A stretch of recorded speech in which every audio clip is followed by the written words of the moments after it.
Hi everyone, welcome back to the second tutorial today, and we have Professor Amay Bandodkar to talk about wearable implantable biochemical sensor. In the first tutorial, Professor Lu already introduced ETA2 and with emphasis for physical sensing. And Professor Bandodkar actually currently assistant professor at North Carolina State University. And he received his PhD from UC San Diego. It's actually the same level where I got my PhD with Professor Joseph Wang. And he did his postdoc at Northwestern University with Professor John Rogers. And he also received many awards, including IEEE Sensor Council Early Career Achievement Award, and also TR35. And today he will bring us hybrid printing and laser patterning strategies for wearable and implantable biochemical sensors. Let's welcome Professor. Thank you. I don't think I've ever used this kind of a mic before. It's kind of interesting. But yeah, I mean, when Professor Gao asked me for giving this tutorial, I was under the impression, and this is like the first time I'm giving this kind of a tutorial presentation, and I was under the impression that my audience is going to be undergraduate students who are trying to learn new advances.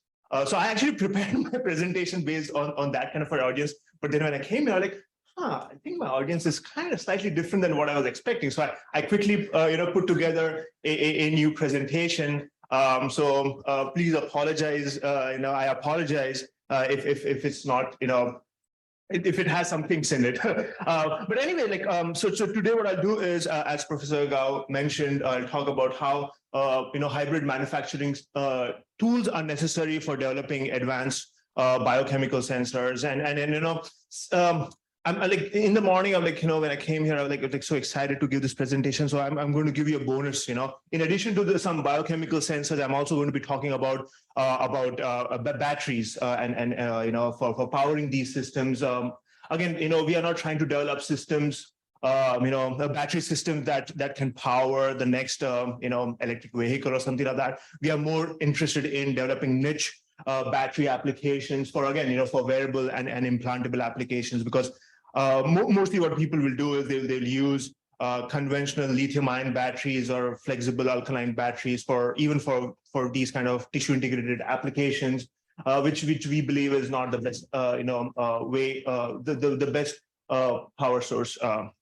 So I usually include this slide before my talk, kind of giving an overview of some of the stuff that we do in the lab.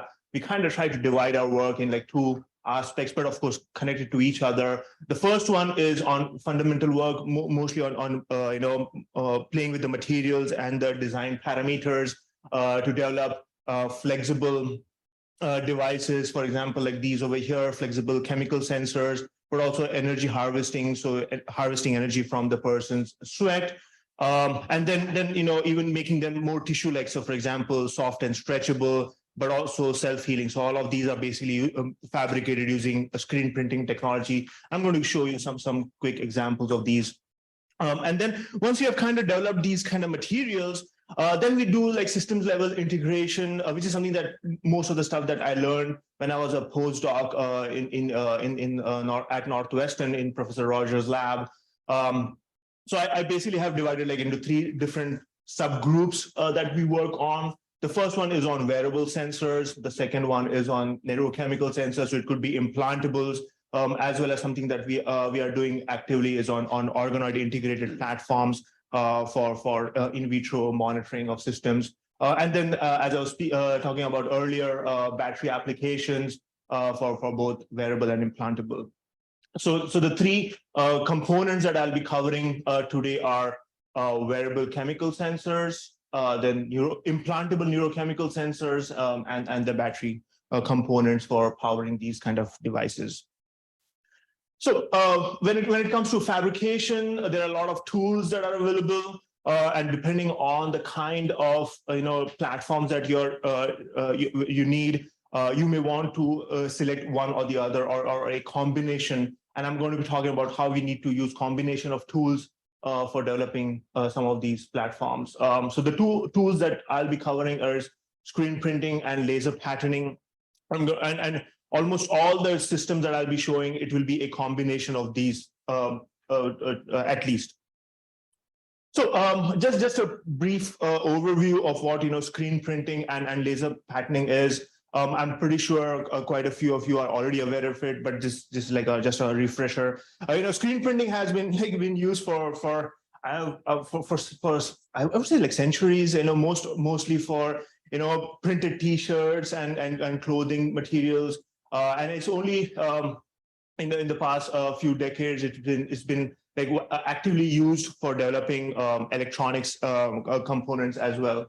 So this is a video of showing how the screen printing process is. You basically have a stencil, and then you basically put the ink, and then you use a squeegee to basically pass the ink through the stencil and onto the receiving substrate, and then you can basically have this on a roll-to-roll basis, and then you can fabricate hundreds and thousands of systems in a single batch. So this stuff has been used quite a lot. I mean, initially it was started with rigid substrates, so mostly on alumina substrate for making rigid devices. Then people moved on to making flexible devices. So instead of printing on rigid surfaces, why can't we just print on flexible plastics or textiles or so on and so forth? So that's basically what happened later on. But then in late 2010s or so, early 2010s, we and quite a few people started exploring, can we use screen printing also for stretchable devices? Why should we stop only at flexible devices? And you basically have 4 levers to play with when you're playing with the ink. So the 4 levers are basically the conductive, or I should rather label it as a functional filler. So that's the component that you really want to print. So if you're printing electrodes, it would be conductive materials. If you want to make some optical devices, it would be some optical materials, and so on and so forth. The binders are basically the polymers that hold on together the materials and give it the form that you want when you're printing, because you don't want the materials just to spread out. The additives are, now it could be, additives is a wide range of chemicals that you could include. It could be for enhancing the properties of the functional materials that you're adding, or it could be for stabilizing the materials, because most of these are going to be nano or micro-sized materials, so they have the tendency to agglomerate. So what you want is to have something that's like more homogeneously dispersed. So that's where additives come into play. And then ultimately solvent, that's basically your carrier component. You want to make it liquid-like so you can print it with good resolution. And the key thing is to find the best candidates for all of these to get the best printability, and to get the best performance once you have those printed systems done.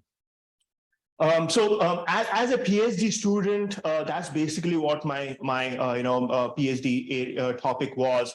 Playing with these 4 components to make printable devices for wearable applications.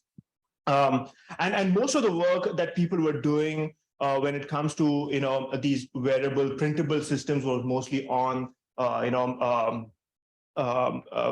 physical sensors like pressure monitoring and temperature monitoring, which requires a different set of requirements. But we were mostly interested in developing chemical sensors. So when it comes to chemical sensors, the requirements are completely different. When it comes to strain sensors, okay, you want the resistance, the capacitance to change when it bends and stretches. But in the case of chemical sensors, you don't want the resistance to change at all. And that's a really challenging, condition to meet. And in addition to that, it's not just resistance, it's also the electrochemical properties. If you want to develop chemical sensors, you want the electrochemical properties of these printed systems to be conducive for these kind of applications, which again becomes quite challenging, because you can impart good flexibility and stretchability, which doesn't change resistance, but because of the modulation that you did, it may have some really terrible chemical sensing properties. So how do you basically, play with that? So that's basically what I did most of during my PhD. So as I was saying, when it comes to stretchability, you need it for tissue integration. It could be integrated into various, machines for wide range of applications. So, if you just go with a simple elastomeric substrate, which is kind of stretchable, and then you print some ink, mostly commercial ink, and when you apply some strain, what's going to happen? It's going to crack. It's going to delaminate. So you really cannot use most of the commercially available inks. So you kind of have to come up with your own ink formulation. So here I show some of the initial works that we did. So we had this printable traces over here for chemical sensing. So you can see with commercial inks of silver chloride and PSS, when you stretch, you can easily see cracking taking place, delamination taking place, because the interfacial tension between the printed ink and the underlying stretchable material. But when you modulate the ink composition to incorporate a binder which is also stretchable, in that way, what you could do is you could impart some stretchability into the printable ink. So you can see over here, this is like around 100%, I think like around 20% or 30% stretching. So you can see, even when you stretch and you bring it back, it doesn't delaminate, it doesn't, crack. And here is a video of the system, kind of showing the stretchability of the system. And then we did quite a lot of characterization of this to show that even when it is stretched by almost, so this one we were able to stretch up to 100%, but the next version we were able to stretch by almost like 300%. And without any, like the electrochemical sensing properties were practically the same. So you wouldn't be able to distinguish whether it is stretched or not. So that's basically something that we were really excited about. So in addition to stretchability, self-healing is also something like a unique property that we wanted to incorporate in our screen printed devices. So you can make your devices stretchable so that when you're integrated on, say, the body or inside the body, it can accommodate the stresses. But what happens if it does eventually break? What are you going to do? So we wanted to incorporate some self-healing capabilities so that if it does crack, can it autonomously self-heal? And we were really inspired by a work coming out of UIUC, where they were developing these microcapsules loaded with organic solvents, and they were kind of showing that it could be used for like a self-healing capability. So because all these printed inks, they are basically organic solvent based. So if you have like these tiny capsules loaded with the organic solvent, and let's say if there is some crack, these capsules basically break, they release the organic solvent and they locally dissolve the printed material. So the printed material can basically reorganize itself because of the organic solvent. So here basically I'm showing a simple schematic. So we have a printed trace which is loaded with these microcapsules. So you have like a nice response. But when when it is damaged, you don't see any response because of course it is damaged. But these capsules break, they release the healing agent or the organic solvent and locally dissolve, and then you can kind of regain the function. So here, I'm not going to go into the details of the fabrication process. It's a pretty well-known strategy of using urea formaldehyde shell. So that's basically like a oil and water system. So this is like the capsule that you can create, and it can be loaded with that particular organic solvent. So here I show some simple resistance measurements that we did.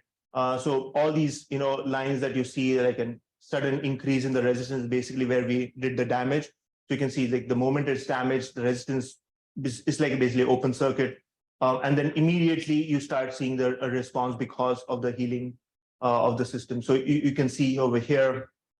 So this is before damage, and you can clearly see the blade that was used to kind of cut, but the healing basically takes place. So we were able to make this for different types of inks. So because carbon is hey, this is dead. So the carbon is something that is widely used for chemical sensing. So we wanted to show that the carbon we can develop a self-healing system for carbon and also for silver chloride, which is also widely used for chemical sensing.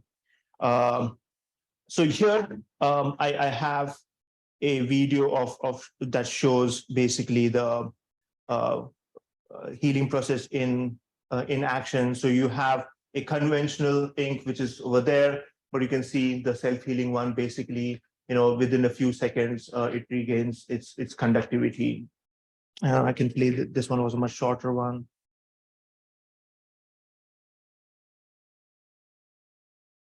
So yeah, so you can see this one. So it's cut and almost instantly it kind of regains its function.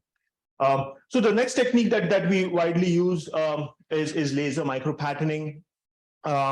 So this is basically like especially for circuit fabrication. So here is a small video of showing the the laser machine that we widely use. So here basically this shows mostly for patterning copper. But we have used it for a wide range of other metals, metal oxides, as well as carbon nanotube sheets. So it's, I guess I can move this a little bit. Yeah, so you can see it uses a green laser to quickly fabricate patterns. Especially for flexible electronics, this tool has been like very useful for us.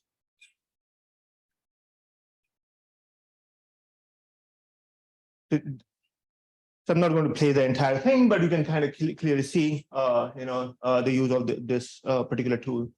So okay, so now that I've kind of laid the foundation, at least to some extent, the two techniques that we widely use for our devices, I kind of want to go and in specific applications. So as Professor Nanshu Lu was talking about, how we need wearable devices, tattoo-like devices for health monitoring. My work is also kind of along the same lines, but I'm more interested in the chemical aspects of the human body. So you can see over here, you have a patient and you need to continuously monitor various parameters, be it biophysical or biochemical. So there's a lot of work. Again, I don't want to repeat what Professor Lu has already mentioned, but just a recap, if somebody forgot during the break time. So you have you have conventional electronics, which are basically rigid and hard on both the macroscopic as well as microscopic level. But then you have biological tissues that are soft, stretchable, again at the macroscopic and the microscopic level, right? So you have this clear mismatch between the mechanical properties. So in the 90s or so, DARPA supported a lot of work. I mean, they still continue to do, but in the 90s, they were one of the first to kind of support these kind of wearable platforms, for health monitoring. And these are some of the very preliminary prototypes that came out of that project. And you can see, basically what people were doing they were literally taking devices, sticking on a tape and then putting it on the skin. Is like, hey, there you go, there's your wearable. So I mean for 1990s that was still pretty good, and we would expect that we have made quite a bit of progress in the field. But I mean when you really look at some of the commercial wearable devices that are there, they still, I feel, they don't pay as much attention to the mechanical properties of those devices as much as they should. So here I show just two examples, and the poor integration of the device to the underlying tissue has significant issues, right? Well, like, first of all, it does cause discomfort, but also it causes, poor quality of data, right? I mean, that can be a big problem. So there's clearly a need to play with the mechanics of the device. So here I show, basically three examples. So if you have something like a silicon-based, conventional electronics, you can clearly see the shear and peeling stresses dramatically increase. But if you make them flexible, like a plastic, the shear forces decrease by an order. But if you can make them soft and stretchable, just like how Professor Nanshu Lu was mentioning, you can really, make those devices literally invisible to the underlying tissue. And that's basically what we want. We want to minimize the interfacial tensions so that the skin doesn't feel that there's a foreign object kind of sitting on top of it. So basically you have two tools, two levers again to play with. One is the bending stiffness, and the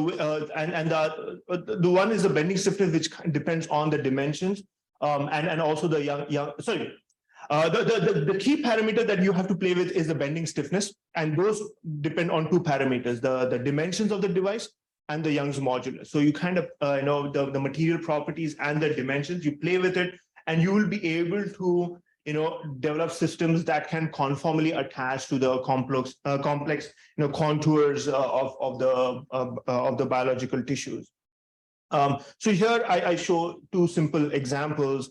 So it's basically the same PDMS elastomeric material. One is thicker and stiffer. The other one is softer and thinner. So you can see the thicker one, as the person is kind of moving, because of the interfacial tension, the patch basically just delaminates, and you can clearly see creases kind of occurring, right? But the same material, by playing with its property, you can make it soft and pretty adherent to the underlying tissue, because here the interfacial tensions are much lower. So it's basically the same material. You just play with the properties, and you can get that kind of a conformal attachment. So with this kind of approaches, a lot of people have developed these soft stretchable systems packaged in these elastomeric materials for tissue integration. So here I show one of the examples. So when you can, when the underlying tissue, which is basically the green one, when you kind of stretch it even by 20%, the interfacial tensions that are around the device are almost negligible, kind of showing that you can make these systems quite conformally attached to the body.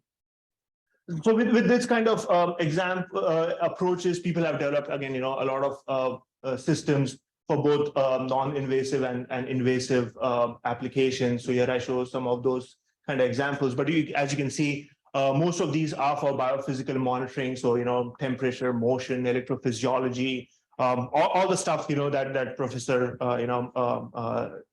Professor Lu just covered. But as I said earlier, I'm more interested in the chemicals. So when you look at the human body, it's really, it's really hard to imagine, at least for a non-bio guy, that it's basically a complex bioreactor, right? I mean, the human body is like just crazy. You have basically more than 100,000 chemicals interacting in more than 25,000 chemical pathways.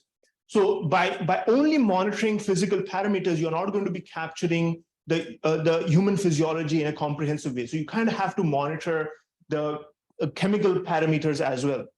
Now, this is easier said than done, because the kind of sensing materials, the sample preparation, and the detection principles that are conventionally used for making these kind of sensors is not very easy to translate into a wearable or an implantable form factor. So that's one thing, and the other thing is, what kind of biofluid do you want to go for? So if it is going to be a non-invasive monitoring, what are the different fluids that you could go for? So there is blood, but can you really do continuous monitoring blood? You'll have to take blood samples quite often, which nobody wants.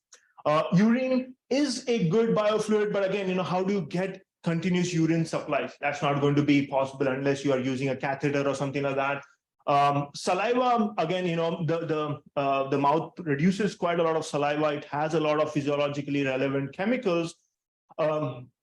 But most of these, I mean, these devices are basically going to be inside a person's mouth, which again, it increases the risks involved. What if there is some damage? What if some chemical kind of leaches out of the device? It goes directly inside the person's mouth, and that can be a big problem. Tears, again, the problem is the human eye is a very delicate organ. So you really want to be careful of what you put on the eye, and also the real estate available on the eye is pretty limited. And then like how many of us really want electronics on the eye? How many of us really want to be looking like a cyborg, right? I mean, that's also a big question. So these are some of the reasons why like we have been mostly interested in sweat. And Professor Gao is basically one of the leaders in this field. Because the thing is, you can see, the human sweat, it's pretty easy to, collect human sweat. It can be produced. It is basically covered. It is basically produced from almost all over the surface of the skin. And there are more than 60 chemicals. Many of them have physiological relevance. Now, having said that, it's a pretty new field. If you actually do Google search on sweat physiology or something like that, a lot of the work was basically done during World War I and World War II. That's when they did most of the work, and then suddenly there was a complete slack in the research. Basically, nobody was looking at sweat. Mostly people were looking at blood, urine, as biofluids. And it's only recently people have started looking at sweat again, because it's only now that we have the tools to even think about developing sensors that can monitor things in the sweat. So you'll see like this really interesting thing where for several decades you have absolutely no research going on. But that again, as a technology guy, it's very interesting for us because we are developing tools that could be used for exploring the potential of using sweat as a biofluid. But again, all the data that I'll be showing is all preliminary. There's a lot of work that still needs to be done. And I guess that's why I still have a job, I guess. Anyway, so when it comes to sweat collection, the standard procedure is basically, you apply a gauze pad on the skin or a commercial, these macrodot coils. You do some physical activity, and then basically the sweat is being collected by these collection pads, and then you extract the sample from these pads, and then you send it to a centralized laboratory for the assessment. I mean, and it's pretty easy to find challenges in this approach, right? First of all, these multi-step where you're collecting one and then you're sending it off-site. There's a lot of these chemicals that can easily degrade or get contaminated during this transportation. And then once it is in the centralized lab, all the post-processing that needs to be done for the assessment also kind of affects the quality of the data that you are going to be acquiring. So it's always good to do the sensing directly on site. And this is where a lot of work's been done. Again, a lot of amazing work coming out of Professor Gao's lab. So I show some of the examples over here, so we are basically focused on there are really big groups out there, like big groups working on this field. We are basically focused on a very small part of it. As a new PI, I'm basically taking on like small challenges. And one of the challenges that I want to basically hopefully solve is how to miniaturize the electronics as much as we can, and how to get rid of the battery. Because as you can see here, the batteries are not predominantly shown in the photos because the size of the batteries is quite significant. And then what happens is you won't be able to see the sensor. So it's kind of strange where your actual component is pretty small, but the supporting electronics and the battery takes a lot of the space, right? So that's a small thing that we want to solve. So we started looking at some of the techniques that people are using for making these kind of wearable systems. So here I show like a super like 101 of electrochemical sensing. So you basically have, say, two electrodes. One of them is functionalized with that specific receptor that interacts with that chemical that you're interested in to produce some sort of like electrons, not some sort of, but electrons. And then on the other hand, you basically have some byproduct reactions basically taking place.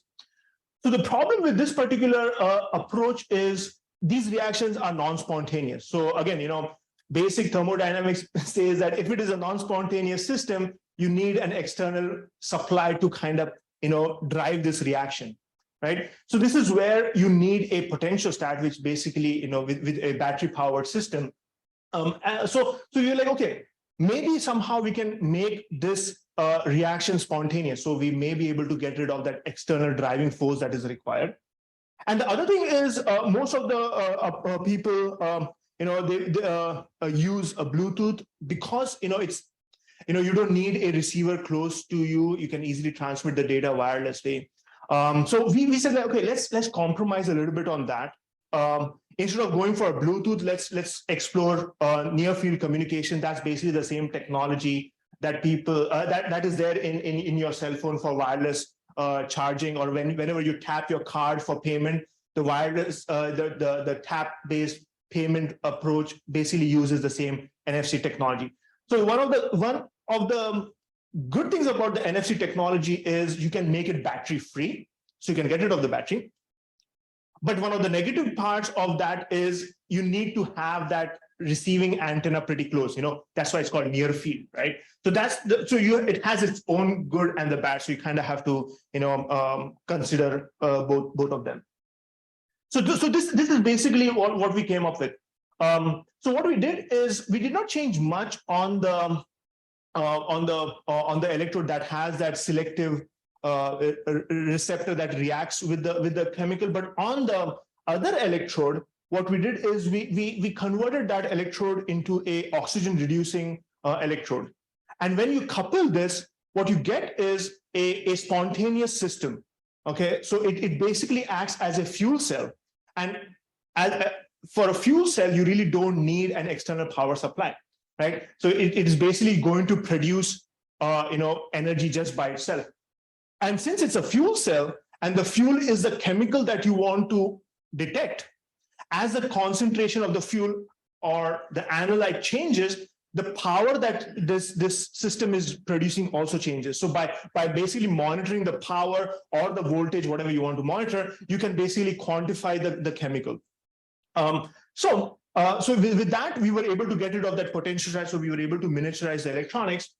And also by going with the NFC approach, again, we did not need energy hungry Bluetooth system. The communication could also be done basically wirelessly. So here is the photo of the system. So you have the anode and the cathode, and the reactions are basically spontaneous, and the current that is flowing through that external resistor is proportional to the concentration. So as the concentration changes, the current and hence the voltage across the resistor changes. So you basically just need a simple ADC to monitor the voltage that is coming out.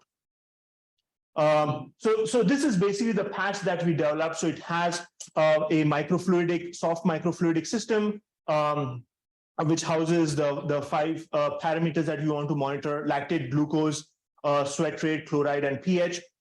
The lactate and the glucose follow that biofuel cell approach that I just mentioned. And the pH, chloride, and sweat rate are simple colorimetric. So as the concentration changes, the color basically changes. And then you have the NFC electronics that reversibly attaches using micromagnets as your electromechanical coupling between the electronics and the disposable patch. So here, so here I show some of the characterization of the system. So the concentration in the sweat is going to change. It can go up and down. So you need sensors that are reversible. So we did some sensor reversibility testing. How does it affect when it is bent? So we did some bending studies. Also, there are so many chemicals in the sweat, so we wanted to check the chemical interference, how that would affect, and then again pH and long-term operation studies is something also that we did. I kind of want to talk a little bit about the microfluidic patch that we developed for this particular platform. So the conventional microfluidics are fairly rigid because of because of the thickness of the system that they use, and also the materials. So what we did is we made this the entire microfluidics out of soft elastomer, and also played with the composition of that elastomer to make it even softer. So you can see the microfluidics has the same Young's modulus, a comparable Young's modulus to the skin. So and that really helps for irritation-free attachment. So you can see the device is on the skin, and when we do the emulation, you don't see much stresses basically generating. So that basically helps for conformal attachment. So when the other thing about microfluidics is we always need some sort of like a pump or something like that to push the fluid into that small channels that are there. So conventionally, what people would do is they would use a syringe pump, push the sample in the microfluidics, and do the assessment. Clearly, we cannot have a pump on the skin. That's certainly not possible. But luckily for us, the human's sweat glands, they push the sweat at pretty high pressures. So our goal was to design microfluidics in a way so that even those natural sweat pressures would be sufficient to basically transfer the sweat from the surface of the skin into the microfluidics. So here, this is basically the patch that we generated. So you have those oval-shaped regions are basically where the glucose and lactate were embedded. And as I said, those lactate and glucose sensors were reversible, so we just needed one of each. But the pH chloride sensors were colorimetric. So once they develop color, they don't go back to their original color. And that was a big problem. Like, how do we use irreversible sensors for continuous monitoring? So this is where one of the postdocs so this was the work that I did during my postdoc. So there was another postdoc who was an expert in microfluidics. So he came up with this really cool idea of using capillary burst valves to move fluid from one chamber to the other in a sequential fashion. So this is basically the burst pressure drop, and I'm showing the microfluidic schematic over there. So it's just like fluid will always have the tendency to flow along the path of least resistance, right? So when the sample is coming, so when the sweat is coming at this point, at this junction, it has two paths. One, it could go in this chamber, or it could basically open this valve and travel into this, travel along the channel to the next chamber. So now, depending on the geometry, the capillary burst valve thresholds are basically defined. So the capillary burst valve 1 has lower burst pressure than capillary burst valve 2. So that's why the sweat just has a natural tendency to kind of go into that first chamber, fill it up completely. And it's only once that's filled, then the pressure built up is high enough to kind of open up the valve and move it to the next one. So you can see here in the video, it's more obvious. Oops.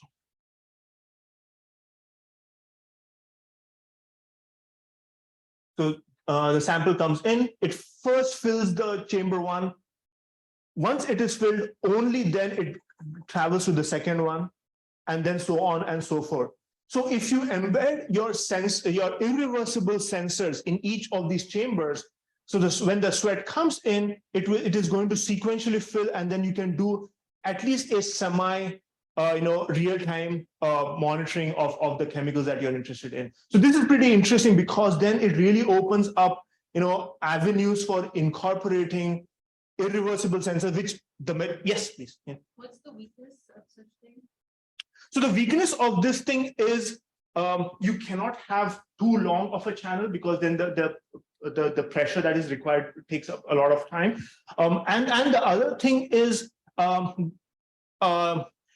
there are you can develop these mostly only with hydrophobic materials, because if it is hydrophilic, what happens is the surface tension of the internal channels are pretty low, so those valves don't really work that well. What's the mechanism actually the sequential killing is kind of taking place? Yeah, so if I go back here, so basically what happens is, if you have a dramatic change in the geometry, there is a sudden pressure difference that occurs. It's just like a leaky tap, right? What happens is when the leaky tap, even when you close, the water just keeps building at that interface between the tap and the air. And it's only when it is big enough that the gravitational force is able to break that, it's only then it flows. That's basically what's happening. So it basically, the fluid will come and just stop here. It will stop at this point till the pressure is high enough to break that pressure threshold and then move it. And that's basically what's happening at this location. So you see this this triangle shape. That's basically the valve. So there's a sudden change in the geometry, and that's where the fluid just stops there. Okay, so and then we basically did some human trial studies. So you can see over here again some preliminary data. So you have the RF antenna close by to collect the information in real time, and then we did some multi-day assessment of glucose, lactate, and chloride and pH. We also compared it with blood glucose levels as well as conventional techniques like NMR and HPLC to see how accurate the results are. So we do see some trend, but what we noticed is that trend depends from person to person. In some, that correlation was much stronger than in some other people. So there's still a lot of work that needs to be done in this area, but there seems to be some sort of a hope that these non-invasive sensors could be used. So one of the things about these wearable sweat sensors is you have absolutely no control of when the sweat is coming and interacting with the sensor, and you don't have much control over what kind of assessment you can do. If anybody has over here done at home those COVID tests, what do? You do, when you want to do the test, you take the swab, you do the nasal swab, and then you put it in whatever the foldable thing that they give you. And what do? You wait for whatever they tell you, like wait for 15 minutes, do not analyze the results before that. So what's happening in that 15 minutes? In that 15 minutes, what's happening is those chemical reactions are taking place. If you analyze the results too early or too late, you will get erratic results, okay? So you need to give specific incubation time for these chemical sensors to give you reliable data. Now, this is very difficult to achieve on body because you have no idea when that sweat is coming and interacting, right? So what we wanted to do is, so here I basically just point out that problem. So first of all, you don't have control over when that sweat is interacting. So you really don't know when that incubation time has started. And the other thing is, when it comes to conventional, assessment, right? Depending on the day, depending on the time of the day, your needs will change. Maybe in the morning, you want to monitor your cortisol levels to see what your stress levels are. When you are doing some physical activity later in the afternoon or evening, whatever, you want to see how your hydration levels are. And later you want to monitor maybe your kidney function, whatever it is, right? So even within the same day, depending on the condition, your needs are going to change. Are you going to be putting different patches all the time? No, right? I mean, you could, but would you want to? You wouldn't want to, right? You would want to have like one single patch that could do all of that. And you have complete control over when you want to do the assessment, right? So that's basically what we wanted to achieve. So what we did is we basically came up with this simple idea of this on-demand sweat sensing platform. So what happens is, again, we went with the same capillary burst valves to kind of control the fluid flow. So we have this inlet where basically the sample goes in, and then you have these independent sensing chambers, but each of the sensing chambers are basically separated with these valves. So what happens is the sweat cannot cross that valve. But when you want to do the assessment, what you do is we have these simple pull tabs, like pumps that we have attached. So you basically just pull the tab, and when you pull the tab, the burst pressure level is crossed, and the sample basically travels from the inlet to the sensing chamber. So with this, you have exact control over when that sweat is interacting with the sensor. And also, you can do the sensing whenever you want to do the sensing, rather than depending on when your body is going to be creating the sufficient level of sweat. So here, this is a simple video to show the working principle. So here we included some fluids sensor. So the moment the student pulls the tab, the sample basically travels from the inlet to the sensing chamber, and you can see a color change. So you can incorporate different types of sensors in each of the platform. So there are two ways you could go about, right? So what you could do is you could have the same set of sensors in each of the sensing chambers, or what you could do is each chamber you could fix for different types of requirements. So it could be, as I just pointed, 4 different parameters. So depending on your needs, you could just activate that specific pump and then do the assessment. So one of the things that we wanted to kind of see is how does this pump system kind of works. So we kind of played with different thicknesses of the pump sealing, because that's important. You need to have it completely slacked, sitting on the bottom of the microfluidics, because if you have some air gap, what could happen is accidentally, if you press it, because of the entrapped air, the fluid can just flow in the opposite direction. You don't want that to happen. So that's why you can see over here, if the thickness is too high, if you accidentally press, the fluid is just going to get pushed out of the outlet, and then you cannot really bring it back in. But if you optimize the thickness of the sealing of the pump, even if you press it, it doesn't go out of the microfluidic system. It stays in there, and then when you pull it back, it should come back, into the sensing chamber. So here, basically, we are just showing like how we can do sequential interaction without intermixing of the sample, because you don't want the sample collected in the previous test to accidentally contaminate your subsequent test. So you can see over here, we basically just use simple color dye to show that even if you are switching between red colored dye and colorless water, there is not much intermixing that's basically taking place. And then basically we did some really simple studies for monitoring like 4 parameters like glucose, chloride, calcium, and pH over a 2-day period, activating the chambers at different time points, for demonstrating the capabilities. So the next one that I'm quickly want to talk about is,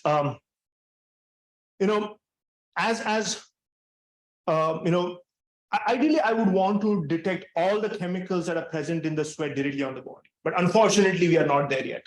The sensing field is just not matured enough to kind of achieve a detection of all the chemicals directly on the body. So in this case, you still kind of rely on doing some collection and then doing offsite analysis. Now, as I've shown in the previous several slides ago, you basically use like a gauze pad to collect the sample, right? But the big problem with that is it basically just mixes all the sample, together, right? So if you put it on the skin for say half an hour, all the sweat that was collected in that half an hour, all of that is just going to get mixed up, right? So you really don't get that time-based resolution of data that you want. Like for example, let's think about like when you were I'll take my own example. When I went to go for say running or something like that, in the first couple of minutes I'm like, oh, I'm going to run a lot, right? And then within a few minutes I'm like, oh, I'm tired, I just want to stop now, right? So my body is going through a dramatic physiological change. Now, if I'm just using a single pad that's collecting sweat from that entire activity, how am I going to get that resolution that I need, right? So we are not going to get that. So we wanted to develop a platform that can sequentially collect, samples in discrete chambers depending on the time, but also timestamp that collection process, because when that sweat is collected is also important, and you cannot ask the wearer to keep a track on the patch to make a note of okay, this chamber filled at this time, this chamber filled at that particular time. So this is basically the patch that we came up with. So you have the inlet, again, going with the same concept of using capillary burst valves for sequential collection. So we have these 5 chambers, and each of these chambers are embedded with these stopwatches. So basically what they do is they basically timestamp that process when the sweat starts filling each of the chambers. So the sequential filling is the same capillary burst valve principle, so I'm not going to go in that. So I mean, before I talk about the stopwatch, so this is basically the simple procedure. You have the patch, you basically put it on the skin, it collects the sample in a sequential fashion. The timestamps basically timestamp the collection process. And then at the end, you either use a wireless platform that we developed for extracting the timestamps from each of the stopwatches, or you could even use like a base station to get that information. And then you use a simple pipette to extract the sample from each of the chambers, and then you can do whatever offset analysis you want to do. So here basically this is the concept of stopwatches. So you can think of it as a specially engineered battery, but unlike a conventional battery where the voltage always stays constant, this voltage constantly keeps decreasing with time. And the stopwatches, initially when there is no sweat, they are in open circuit condition, so there is no voltage being generated. But the moment the sweat comes in contact, that basically completes the circuit, and then that voltage is generated. But again, the voltage never stays constant; it continuously keeps dropping. But it drops in a known fashion. So at any given time, if I measure the voltage, I can back calculate and estimate at what time that particular stopwatch was activated. So with that, you can easily identify when each of those chambers are filling. So here I show a simple case, right? So you have 3 chambers that fill at 3 different time points. So the stopwatches get activated at those different time points. So at like later on, whenever you just measure the voltages, have a simple lookup table, and then you can just estimate the times when each of the chambers were filled. With that approach, what we did is we basically collected the samples from different subjects, and then we monitored different minerals and electrolytes in the body using ICP-MS.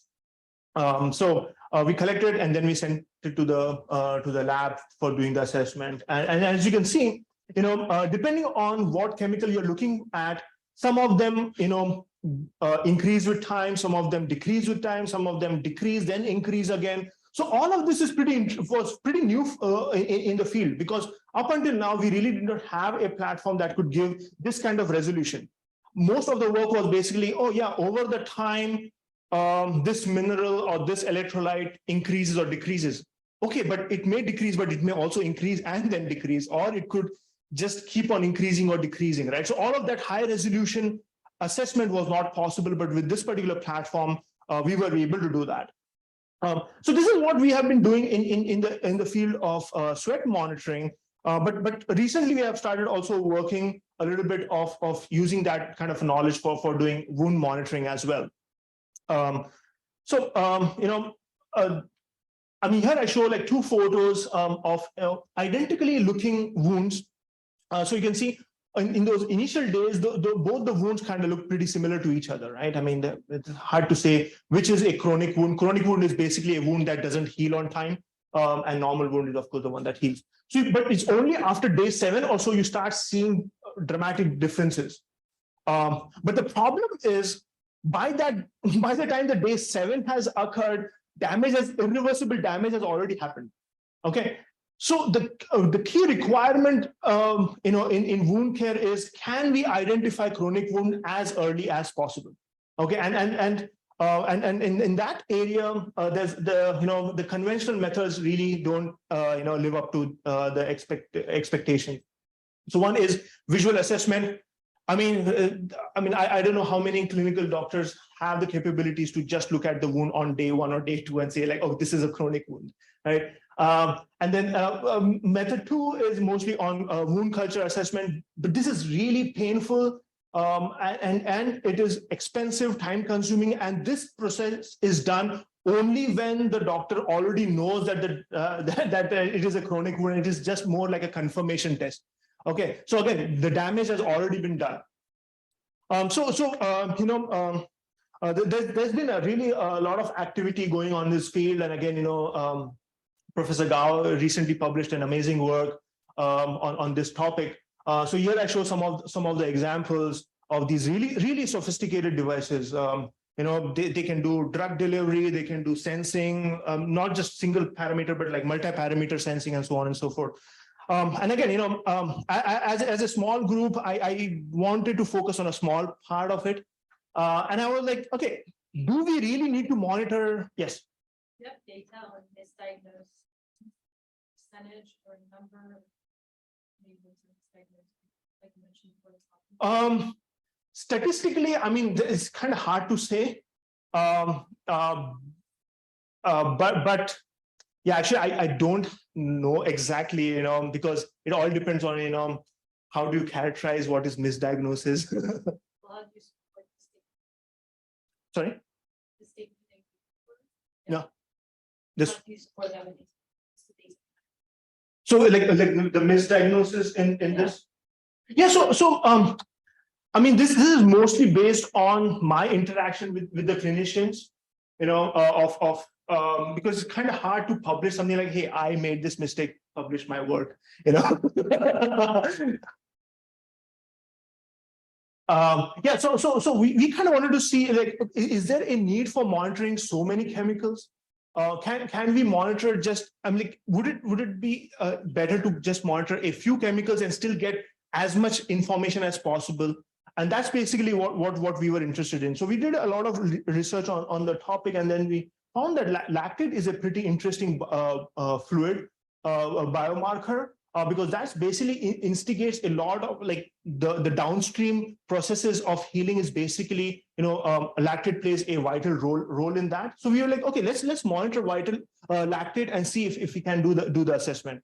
So we went with this biofuel cell approach again, that I discussed earlier for sweat monitoring, and we basically use that for wound monitoring as well. So you can see over here, these are the animals with the wireless platform, and the antenna is basically wrapped around the cage for data communication. So here I show some of the calibration studies, again, very similar to the sweat stuff that we did. But one thing that we did differently over here is we had this UV protective membrane on top of the sensor, because UV sterilization is required for these wound care products. And chemical sensors, the moment you expose them to UV light, they get degraded quite easily. So what we did is we developed this porous UV protective membrane made out of edible carbon and chitosan. So in that case, you can see over here, the sensor maintains its sensitivity, but it can be UV sterilized for animal studies. So here I show some of the biocompatibility studies that we did, and we show that the presence of the sensors don't really have a negative impact on the healing process of the wound. And then here we have some of the animal studies that we did. So that's basically the sensor with the wound. The ring is basically attached to the skin because the mouse skin heals differently than human skin. It heals by contraction, but the human skin heals by re-epithelialization. So by putting that ring basically stitched onto the skin, you stop that contraction-based healing, and you basically just use a re-epithelialization. So this model is closely related to the human healing process. But from the sensing point of view, it was really interesting for us to see that when we look at healthy animals, the lactate levels kind of increase in the first few days, and then they start coming down. But in the case of the diabetic animals, what we saw is the lactate levels increase quite dramatically in the first few days, and then they start coming down. So when you look at the peak lactate levels, which usually occurs between day 2 and 4, and you plot that as percent closure by day 10, like the healthy wounds basically close, you can see that most of the diabetic animals are basically have that peak lactate levels outside. So it could be either higher than the healthy range of lactate or lower. So the pink band is basically the healthy level of lactate that is necessary. So it is either higher or lower, but for the diabetic for the healthy ones, they are mostly within that range. And then we also separately monitored pH. So you can see in the case of pH, the diabetic wound mostly remains alkaline, but it actually slightly becomes more alkaline. But in case of healthy, it progressively becomes more and more acidic. So, and then we basically, generated a simple mathematical model to see how lactate and pH can be used for predicting wound closure by seeing just those levels in the first 3 to 4 days. So you can see, when we put that in the model, we can get an accuracy of almost 83%. So with that kind of accuracy, we can say if a wound is going to be a normal wound or a chronic wound. And again, I kind of wanted to bring you back to this kind of this photo where it kind of like, in those initial days, visually, it's really hard to say which wound is going to be healthy and which wound is going to be chronic. But with our sensors, you have some sort of, screening that you could do to have some sort of like a prediction of what's going to happen. Let me just look at my time. I think I'm doing still okay, because my wife always says, once I start talking, I don't know when to shut up. So, and I always pay attention to my wife's suggestions. So the next one that I'm kind of want to talk about is implantable neuro tools for brain monitoring. The conventional way is to use these wired systems that go inside the animal brain, and then you basically do whatever assessment that you want to do. And usually what you will do is you will have some stimulation tools to basically stimulate certain parts of the brain, and then you have some sensors next to it to collect the data that's coming out. So you have like separate multiple implants that go inside the animal. They are all wired, or they could be wireless systems also, but they're pretty bulky. I'm going to show you in the next slide. And the whole point of these neuroscience study is to study animals in the naturalistic behavior of the animal, right?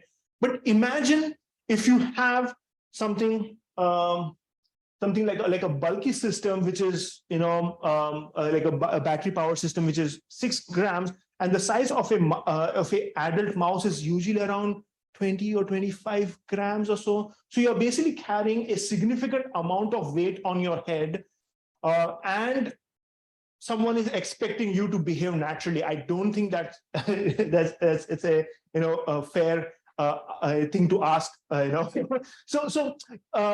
the data that is coming out of these bulky system that integrated on the animal, how much can you rely on them, right? I mean, the animals are not going to behave naturally. So what we wanted to do is we basically wanted to get rid of the batteries. we wanted to miniaturize it in a fashion so that everything basically goes under the skin. All the wireless communication, everything happens, under the skin, so nothing comes out. So the animal can behave more naturally. So you can see over here, our system is basically just 0.2 grams compared to the usually around 6 grams or so of a battery powered system that people use. So this is basically the platform. So the wireless electronics, again, this is an NFC based platform, so you don't need a battery, which again works for us for animal studies because the cage, the antenna can be wrapped around the cage. So the wireless electronics, that kind of an oval shaped electronic circuit board, that basically sits on top of the skull but under the skin.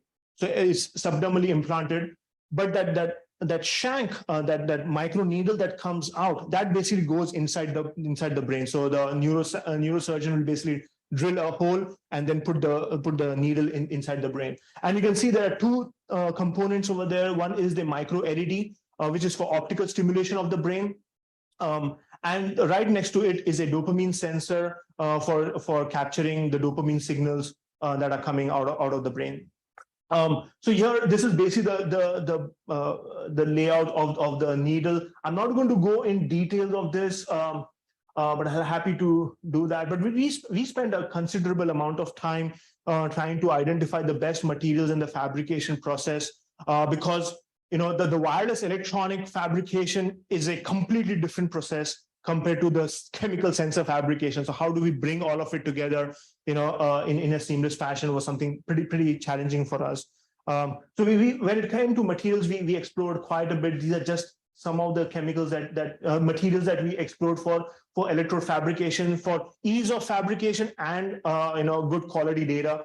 And the best performance that we got was for carbon fiber sheets.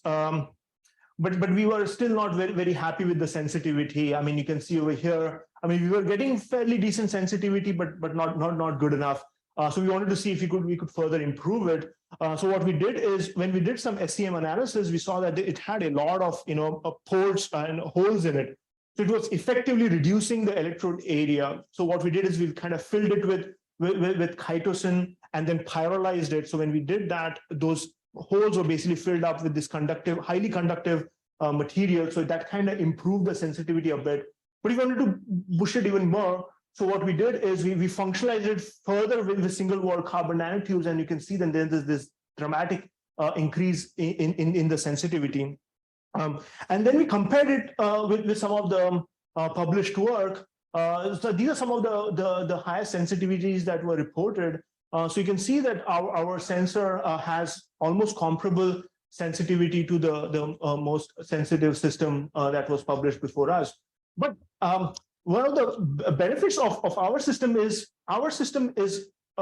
completely wireless, and it can do sensing and stimulation. But the published works were mostly wired rigid systems. So by carefully manufacturing, we were able to not only make the system more suitable for animal studies, but also more sensitive. So here are some of the simple brain tissue studies that we did. So those pink bands are the regions where we excited the tissue with optical with blue light. So you can see whenever we activated, the neurons basically produced dopamine. You could see an increase in the signal, and the moment we turn it off, it kind of comes back. So this is basically the photo and CT image of. It's not a dinosaur, by the way. It kind of looks like a T-Rex wearing a cap, but that's actually a mouse with the wireless electronics sitting on top of the skull. And you can see over here the animal. Even by day one, there's it's really hard to see that it went through the surgery and the thing is implanted inside the animal. And by day 20, you can barely know that it has that implanted system in it. So here is a video of a wired system that we wanted to check as a control, and this is basically the video of a animal, with a completely wireless system. You can see the tail is kind of pointing up. That's because we gave it, morphine. So it was, kind of excited about it. Yeah, so here you can see the data for some of the studies that we did. We wanted to see how the animal movement, in the cage is. By looking at that, you can estimate, is the animal stressed? If the animal stressed is just going to sit at one corner, it's not going to move that much. But if it feels comfortable, it's going to move quite a bit. And here is one of the representative data with the morphine experiment that we did. So the moment we injected morphine, the animal was really happy, and you could see a sudden increase in the dopamine levels, which starts kind of coming down. But then we inject naloxone, which is a morphine blocker. The morphine is no longer able to interact with the neurons, and the signal starts coming back to its original level. So here I'm going to quickly switch gears in the next 10, 15 minutes that I have, and talk about some of the battery stuff that we are doing. Again, as I said earlier, we are not trying to power the next Tesla or something like that. We want to make simple batteries for simple wearable and implantable applications. So when we, we ideally want to make a system which is completely battery free. Get rid of the battery. That's basically our ultimate goal. But again, the completely battery free systems, put a lot of restrictions on the kind of systems that you can make. When you want to make sophisticated systems, you do need a battery, an active power supply. So we were back to square one. Like, okay, all right. So does that mean we want to still go with the commercial batteries? No, they are bulky and all of that stuff. We just already mentioned that. We don't want to go there. But then there are these conformal batteries that there are a lot of people are working on, textile integrated and elastomeric membrane integrated. But again, what we noticed is, there's still some, integration issues. They still rely on the same toxic lithium ion and alkaline, chemistries that are toxic in nature. So, and you don't want those toxic electrolytes to come in contact with any biological tissues. And also they have short shelf life, because what happens is when you make the batteries thinner and smaller, the self-discharge properties and the leakage of the electrolyte, the chance of leakage of the electrolytes from the packaging increases, quite a bit. So they do have quite short shelf life. So these are some of the challenges that we wanted to solve. But the most important one for us was the toxic electrolyte one, right? So we're like, okay, why don't we just use a person's own sweat? We could, it has a lot of ions. Why not just use a person's own sweat as the electrolyte? And that's basically what we did. And Professor Dahiya also published a really amazing work on using a similar concept for a capacitor, a wearable capacitor kind of platform. But we kind of focus more on the battery part of it. So you can see it's a simple magnesium silver chloride battery with a separator, with a dry separator. So when there is no sweat, there is no electricity being produced. But the moment the person starts sweating, the sweat basically enters into the separator, and then that basically activates the battery and basically produces electricity. So by getting rid of the electrolyte, by getting rid of that bulky packaging, we were able to get properly selecting the active battery materials, we were able to get a specific capacity of the battery, which is almost comparable to a coin cell battery, because no need for the electrolyte, no need for the stainless steel packaging and so on and so forth. But one of the problems with these kind of battery systems is that you are dependent on the person's sweat. What if the conductivity of that sweat goes up or down or whatever it is? The power that the system is going to generate is also going to change, with the concentration of different ions that are present in the sweat. So what we basically did is we basically loaded that separator with a known concentration of sodium chloride. So here I show some of the data. So the one that is shown with the dotted lines basically shows that if the incoming ionic conductivity changes with time, not if it changes with time, it really doesn't affect the output of the battery, because we have already preloaded it with sufficient amount of dry, solid state dry salts in it. So it doesn't matter what the incoming conductivity of the sweat is. So with this particular battery system, we basically developed a electronic module where for heart rate monitoring. So you have the patch, which has some colorimetric chloride and pH sensors, and then we have the cells, two cells connected in series on either side of the patch, and then we have the NFC electronics for wireless communication. Now you would ask, why do you still need a NFC system if it is a battery powered system? That's because NFC, if it's a battery free approach, NFC will transmit only the real time data. I mean only the instantaneous data. It won't be able to store any information in its memory chip. So if you want to store any information in the memory chip, you need an active power source. And that's basically what the battery was doing. The battery was basically storing all the information in the memory of the microcontroller. So at the end, when you do bring your cell phone, all the information that is stored is wirelessly transmitted. So you don't get only instantaneous data, you get the entire entire time-based data. So here you can see one of the experiments that we did. And the cool thing is, like, you just need just a mere 5 microliters of sweat for the wireless electronics to run for almost like 5 hours. So unless you are really thinking of running like a ultra marathon or something like that, this system should do the job. In the next 5 minutes or so, I'm going to talk about the next version of these batteries that we did. So the first one was mostly on wearable systems, for powering wearable devices. But we wanted to see, can we use this also for implantable applications, and can we make it fully resorbable or degradable? And that's basically what we were interested in. So here I show one of the needs for it, right? So this amazing lady is my mother-in-law, and who went through an open heart surgery, just last year. And unlike many people, I actually like my mother-in-law.